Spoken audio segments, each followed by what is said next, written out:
कर्मयोग क्या होता है? कर्मयोग और उससे हमारी डेली लाइफ में, हमारे रूटीन में हमें क्या बेनिफिट मिल सकता है।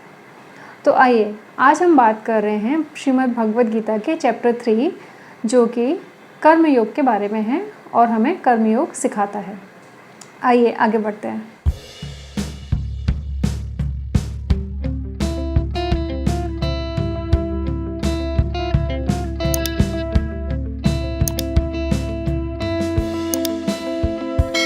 Hello beautiful souls, welcome back to my channel. इस चैनल पे हम बात करते हैं माइंड की, स्पिरिचुअलिटी की और लाइफ को ग्रेट बनाने की।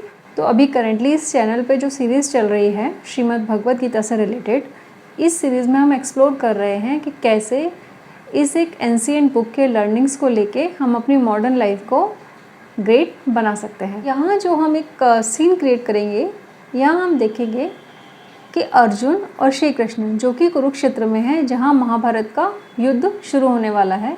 युद्ध शुरू होने से पहले ही जहाँ अर्जुन ने दोनों ही सेनाओं में अपने ही भाई बंधुओं, रिलेटिव्स, टीचर्स, मेंटर्स को देखा तो वो एक तरह से पैरालाइज हो गए हैं और उन्होंने बोला कि ये युद्ध में नहीं कर सकता।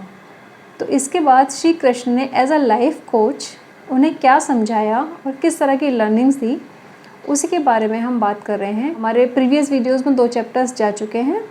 चैप्टर 1 था अर्जुन विषाद योग, चैप्टर 2 था सांख्य योग और चैप्टर 3 जिसमें हम बात कर रहे हैं कर्मयोग की। इसमें जहाँ युद्ध भूमि पर खड़े हुए अर्जुन को श्री कृष्ण समझा रहे हैं जो कि कर्मयोग है, उसमें हमें करियर, रिलेशनशिप्स और पर्सनल ग्रोथ में सक्सीड होने के मिस्ट्रीज मिल रही हैं। एग्जैक्टली क्या है कर्मयोग? अगर हम इसे सिंपल वर्ड्स में समझें तो ये है एक्शन का योग, लेकिन कोई भी एक्शन नहीं। यहाँ हम बात कर रहे हैं सेल्फलेस एक्शन की, जिसे हम निष्काम कर्म योग कहते हैं। तो अब आप सोच रहे होंगे कि निष्काम कर्म का क्या मतलब है और हम ये कैसे कर सकते हैं। निष्काम का मतलब है कि हम जो भी काम कर रहे हैं लेकिन उससे हमारी कोई एक्सपेक्टेशन ना हो और उसके साथ हमारा रिजल्ट्स के साथ जो ऑब्सेशन होता है वो जुड़ा हुआ ना हो, उससे हम डिटैच रहें। हाँ, मैं समझती हूँ आपको लगता होगा कि कोई भी कर्म बिना रिजल्ट्स के, एक्सपेक्टेशंस के कैसे किया जा सकता है। तो बिल्कुल किया जा सकता है और उसी को हम आगे एक्सप्लोर कर रहे हैं। छोटे छोटे पॉइंट्स में ब्रेक डाउन करके समझते हैं। तो जो पहला है, इसमें इनएक्शन से एक्शन बेटर है। मतलब जब युद्ध भूमि में अर्जुन सब अपने अस्त्र शस्त्र त्याग कर बैठ गए थे, तब श्री कृष्ण ने उनको समझाया कि ओवर थिंक करने से कुछ करना बेटर है। मतलब अपना पहला स्टेप उठाना बेटर है। तो अपनी मॉडर्न लाइफ में इसे हम कैसे एप्लीकेबल कर सकते हैं? श्री कृष्ण अर्जुन को समझाते हैं कि ओवर थिंक करने से और बैठे रहने से कुछ नहीं होगा। उसी तरह ये हम अपने ऊपर भी लेके एप्लीकेबल कर सकते हैं कि हम भी अक्सर एनालिसिस पैरालिसिस के ट्रैप में फंस जाते हैं और जो एक्चुअल काम होता है, जो एक्चुअल वर्क है, उसे करना ही भूल जाते हैं। जब हमारे हाथ में कोई टास्क है, जब कोई भी टास्क हमारे हाथ में है, तो उसकी ज़्यादा प्लानिंग, स्ट्रेटेजाइजिंग या वरी ना करके उसको एक अच्छी स्ट्रेटजी के साथ स्टार्ट कीजिए। पहला स्टेप लीजिए, चाहे वो कुछ भी हो सकता है। अगर आप कोडिंग कर रहे हैं, कोड की पहली लाइन लिखना। अगर आप बुक लिख रहे हैं तो एटलीस्ट बुक का पहला चैप्टर प्लान कर ला, एटलीस्ट उसका एक फर्स्ट लाइन लिखना। वहीं से आपका काम स्टार्ट होगा। कोई भी काम जो कर रहे हैं उसका पहला स्टेप लीजिए, क्योंकि स्टेप लेने से मोमेंटम बनता है और मोमेंटम से ही सक्सेस आती है। स्टेप में हम बात करते हैं कि जो भी हमारा ड्यूटी या जो भी वर्क हमें दिया गया उसको बिना अटैचमेंट के परफॉर्म करना, मतलब निष्काम कर्मयोग करना। तो निष्काम का मतलब यहाँ ये नहीं है कि जो भी आप कर रहे हैं अगर उससे जो मिलने वाला रिजल्ट है उस पर फोकस ना रखें, उसका ये मतलब बिल्कुल नहीं है। मतलब ये है कि उससे चाहे जो भी हो, लेकिन अगर आप अपनी वर्क की क्वालिटी पे ज़्यादा ध्यान देंगे तो आने वाला रिजल्ट भी बेटर ही होगा। उससे मिलने वाली क्या सफलता होगी, उससे मुझे क्या फ़ायदा हो सकता है, आगे जाके मैं ये करूँगा, वो करूँगा, या अगर फेल हो गया तो ये होगा, वो ऐसा कहेगा, वैसा कहेगा। इस तरह के ट्रैप में ना फंस के जो भी काम कर रहे हैं उस वक्त उसकी क्वालिटी पे ध्यान देना चाहिए। हमें ये सोचना है, वहाँ पे उस लर्निंग को याद करना है कि कैसे मैं इसकी क्वालिटी इम्प्रूव कर सकता हूँ, कैसे मैं अपना 100 से भी ज़्यादा आउटपुट दे सकता हूँ। और उस वक्त सिर्फ रिज़ल्ट की चिंता छोड़नी होगी जिस वक्त हम एक्चुअल में काम कर रहे हैं। ये सब हमें कब सोचना है? जब हम प्लानिंग कर रहे हैं। प्लानिंग के बाद नहीं सोचना है। तो यहीं पे इसे कहा जा रहा है कि रिज़ल्ट से डिटैच होकर अपना काम कीजिए। इसके नेक्स्ट स्टेप में हम जाते हैं कि जो भी काम हम कर रहे हैं एग्जाम्पल सेट करके वो काम करें।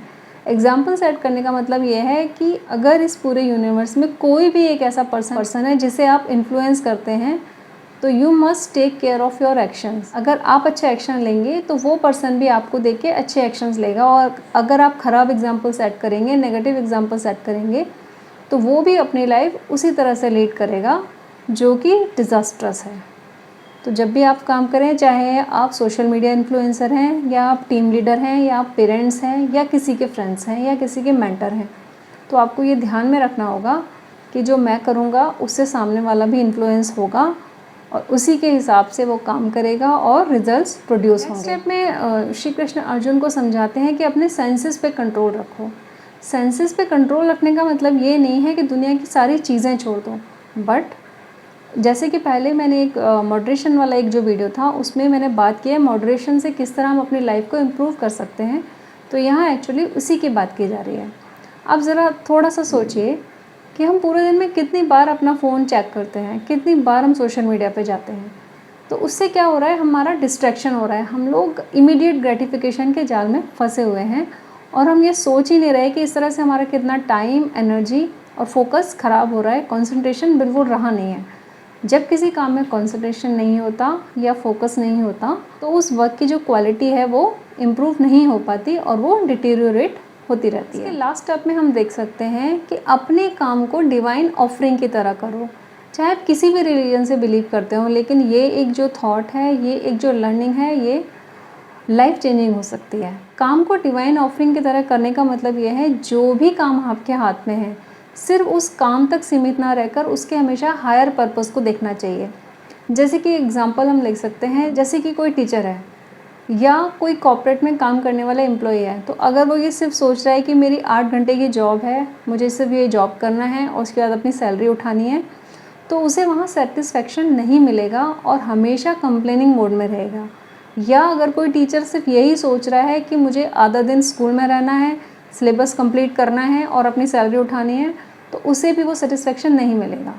तो इसे हम हायर पर्पस से कैसे जोड़ सकते हैं? जैसे कि जो कॉर्पोरेट एम्प्लॉई है, अगर वो आईटी फील्ड में है, तो वो ये सोच सकता है कि आज जिस तरह की भी मैं कोडिंग कर रहा हूँ, इस तरह के भी ऐप्स वगैरह हम लोग क्रिएट कर रहे हैं, वो आगे जाके लोगों के काम आएंगे, लोगों की लाइफ को ईजियर बनाएंगे। तो ये उसका हायर पर्पस हो सकता है।